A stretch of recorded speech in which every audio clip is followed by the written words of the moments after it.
الرجيم بسم الله الرحمن الرحيم لإيلاف قريش إيلافهم رحلة الشتاء والصيف فليعبدوا رب هذا البيت الذي أطعمهم من جوع وآمنهم من خوف إنه من سليمان وإنه بسم الله الرحمن الرحيم اللهم أسألك رضاك والجنة ونعوذ بك من سخطك والنار اللهم أسألك رضاك والجنة ونعوذ بك من سخطك والنار اللهم أسألك رضاك والجنة ونعوذ بك من سخطك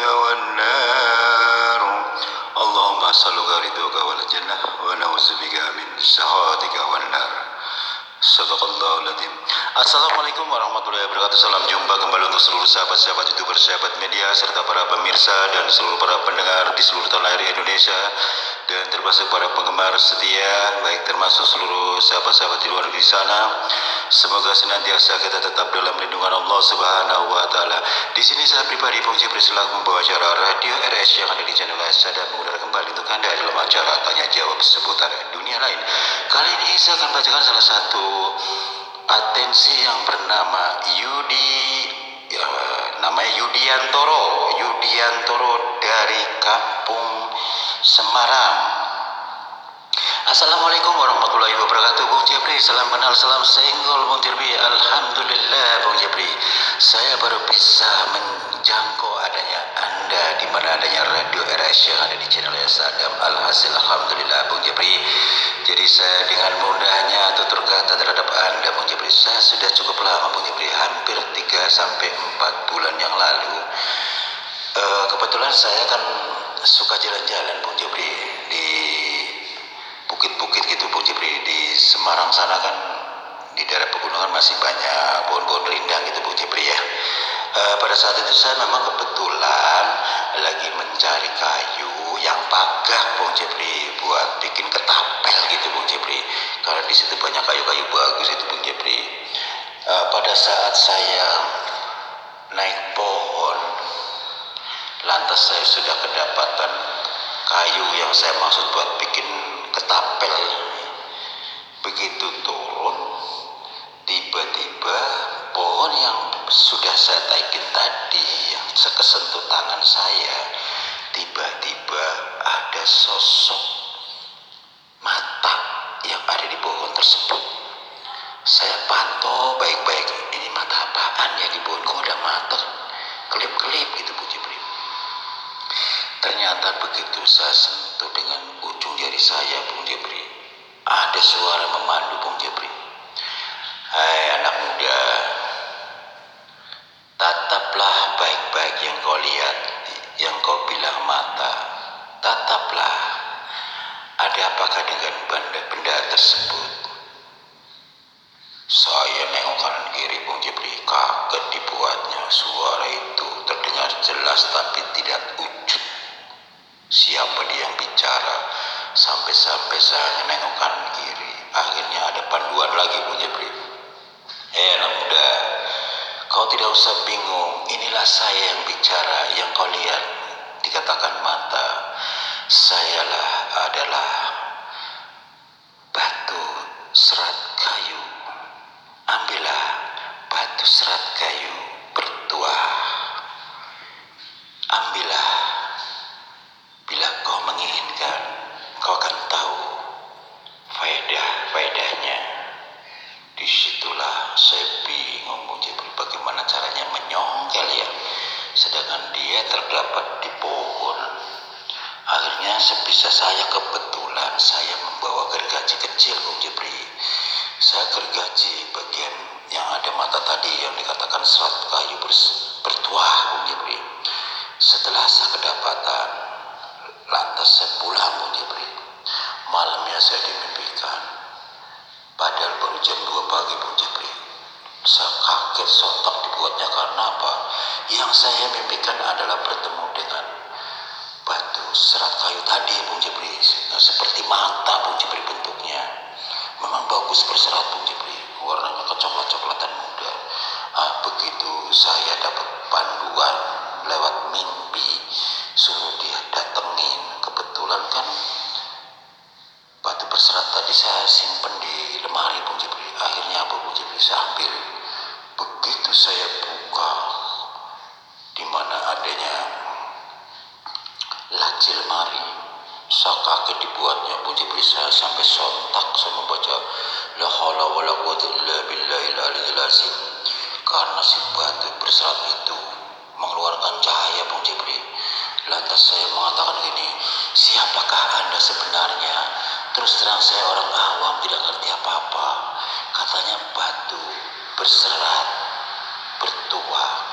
Coba wujudkan diri kamu yang selama ini memandu saya akan mengucapkan terima kasih. Saya katakan demikian. Dia bicara lagi Bung Jepri. Inilah saya yang bicara, yang terdapat di batu berserat. Sayalah yang memiliki kodam batu berserat bertuah. Coba Anda sentuh saya melalui ujung jari Anda. Apa yang Anda inginkan? Dia katakan demikian Bung Jepri. Saya bingung, maksudnya yang diinginkan apaan ya? Ya semua orang bisa saja kepingin yang enak-enak Bung Jepri ya. Apalagi seorang muda masih kuliah, saya butuh biaya. Kebetulan orang tua saya dibilang miskin gak sih, ya sedang-sedang aja Bung Jepri. Cuman saya kepingin juga mandiri. Bagaimana caranya saya punya modal ya. Tiba-tiba Bung Jepri, saya cuman batin begitu. Si batu itu nyambung Bung Jepri. Dia berkata kembali, hei anak muda, kenapa kau diam saja? Saya mengerti adanya kau menginginkan sesuatu. Nanti Anda akan bertemu dengan seseorang. Dia katakan demikian Bung Jepri. Waduh, akhirnya saya bertanya kembali, maksudnya apa semua ini? Saya tidak tahu. Saya mengetahui adanya keinginan Anda masih kuliah, butuh biaya. Dan walaupun kedua orang tua Anda mampu biayai, tapi Anda menginginkan dari diri Anda sendiri hasil keringat Anda akan mendapatkan modal. Tunggulah saatnya. Ternyata betul Bung Jepri. Besok paginya saya itu mendapatkan job, yaitu suruh mengajari anak orang kaya Bung Jepri. Orang tajir banget Bung Jepri, orangnya ramah tamah, mana orangnya dermawan lagi Bung Jepri. Akhirnya apa? Dia menjanjikan saya ingin membiayai kuliah hingga sampai sarjana Bung Jepri. Alhamdulillah Bung Jepri. Saya baru semester pertama Bung Jepri, kan masih lama ya. Dibiayai dia selengkapnya, full fasilitas, dikasih kendaraan segala macam. Masya Allah Bung Jepri. Saya cuman ngeles anak-anaknya beliau. Memang beliau orang tajir dikenal Bung Jepri. Dan dia juga orangnya penderma, makanya dia orangnya gak hitung-hitung dah. Makanya saya setiap hari ngajari mereka. Kebetulan anaknya ada 3 yang perlu les gitu Bung Jepri. Disitulah Bung Jepri akhirnya saya memiliki segalanya Bung Jepri. Hanya ketemu orang satu ini Bung Jepri, entah kenapa orang itu tuh sayang banget seperti anak sendiri Bung Jepri. Lantas pada hari berikutnya ceritanya begini Bung Jepri. Si istri bapak itu tiba-tiba kesurupan Bung Jepri. Entah kenapa katanya sedang lagi masak di belakang. Nah suaminya teriak-teriak, kebetulan saya lagi ngajar Bung Jepri. Akhirnya saya sama anaknya mereka mendatangi si ibu itu yang kesurupan karena bapaknya juga minta tolong. Akhirnya apa? Saya tanya, Pak, kenapa Pak Ibu? Nggak tahu nih, ibu lagi masak tiba-tiba kesurupan, tuh liatin. Waduh serem banget Bung Jepri, gimana caranya ya? Tiba-tiba di telinga saya ada panduan Bung Jepri. Anak muda, inilah udah saatnya. Bacalah dengan melalui air doa itu. Nanti suruh dicipretin ke bagian mukanya, dia akan siuman kembali. Dan sisanya lekas diminum apabila dia sudah siuman. Ternyata betul apa adanya Bung Jepri. Sehingga si bapaknya itu merasa kagum pada saya. Si bapaknya akhirnya pada saat ibunya udah siuman baik, ngajak saya duduk di ruang tamu. Dek, untuk hari ini cukuplah ngajar anak saya bersyukur banget, terima kasih. Ternyata kamu punya kelebihan sih dek, bukan hanya saja anak kuliahan, bisa ngajarin anak-anak belajar. Ternyata kamu bisa mengatasi orang kesurupan, cuman air doa doang, kata si bapak itu mengatakan demikian. Lantas si bapak itu, ibunya juga berkata, makasih anak, ternyata bukan saja Anda dilibatkan ngeles anak-anak kami, bisa ya, ini kan masalah kayak gini orang-orang tertentu yang bisa nangani, kamu bisa. Lantas saya cuma dengan polosnya Bung Jepri apa adanya bicara, Bu, Pak, barangkali ucapan saya lagi dikabul oleh Allah Subhanahu wa Ta'ala, karena Allah itu Maha Pengasih lagi Maha Penyayang. Kalau kita niat ikhlas tulus ingin nolong orang, dengan satu kalimat saja Allah Maha tahu kok. Saya tidak punya apa-apa, saya tidak bisa apa-apa Pak, Bu. Saya cuma bisa menjalankan sebagaimana mestinya diajarkan oleh Islam, sholat dijaga dengan baik, seperti itu aja. Kalau yang namanya hal-hal kayak orang spiritual dan sebagainya, saya terus terang masih awam. Barangkali doa saya dikabul oleh Allah dengan melalui air doa, cukup dengan membaca suratul Fatihah. Alhasil alhamdulillah Allah ijabah. Disitulah si bapak sama ibunya semakin baik sama saya Bung Jepri. Bahkan nggak tahu kenapa Bung Jepri, selama saya punya batu kayu bertuah yang berserat tadi, kok semua teman-teman bahkan sampai seluruh dosen yang terkait makin perhatian sama saya Bung Jepri. Nggak tahu kenapa seperti kayak artis dikenal. Biasanya nggak seperti itu Bung Jepri. Semua orang dekat sama saya sama saya.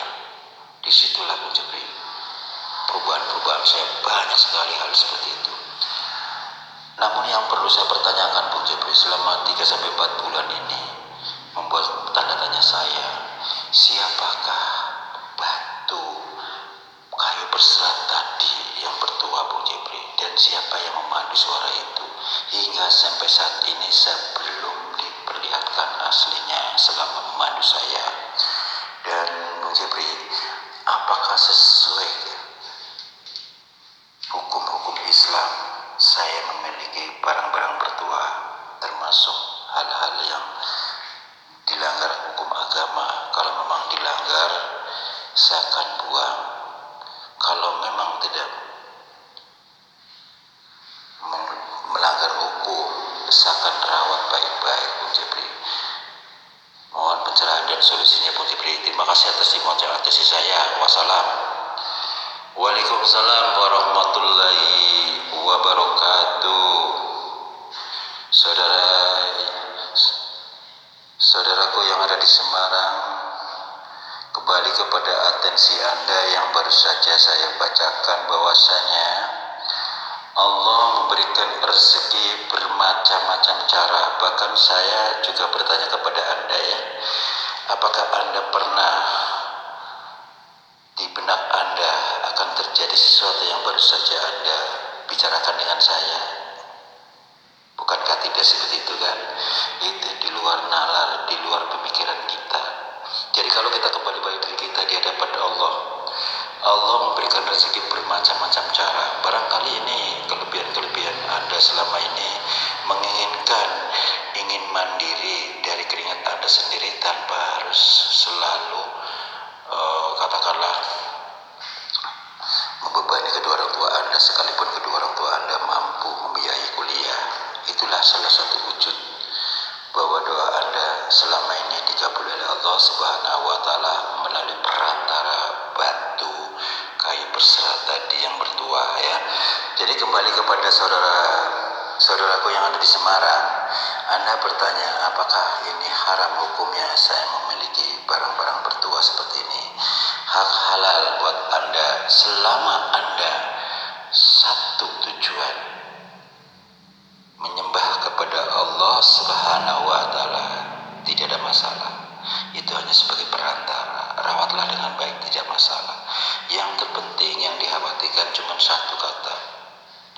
Barang siapa yang selalu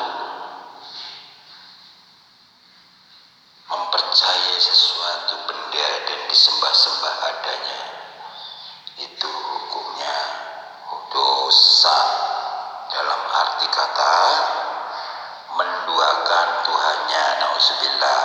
Jadi selama Anda melakukan dengan baik, tidak menyalahartikan atau menyalahgunakan, tidak ada masalah. Kita kembali kepada Allah. Segala sesuatu yang Anda dapatkan itu hanya semata-mata perantara. Semua kembali kepada Allah. Suara itu, baik benda itu, semuanya karena perantara saja ya. Jadi Anda tidak usah bingung siapakah suara itu, apa sebetulnya benda ini. Itu hanya semuanya perantara dari Allah Subhanahu wa taala. Tanpa atas izin Allah, benda apapun, sehebat apapun, semahal apapun, kalau memang Allah belum mentakdirkan Anda mendapatkan sesuatu yang bertuah, tidak akan pernah didapat ya.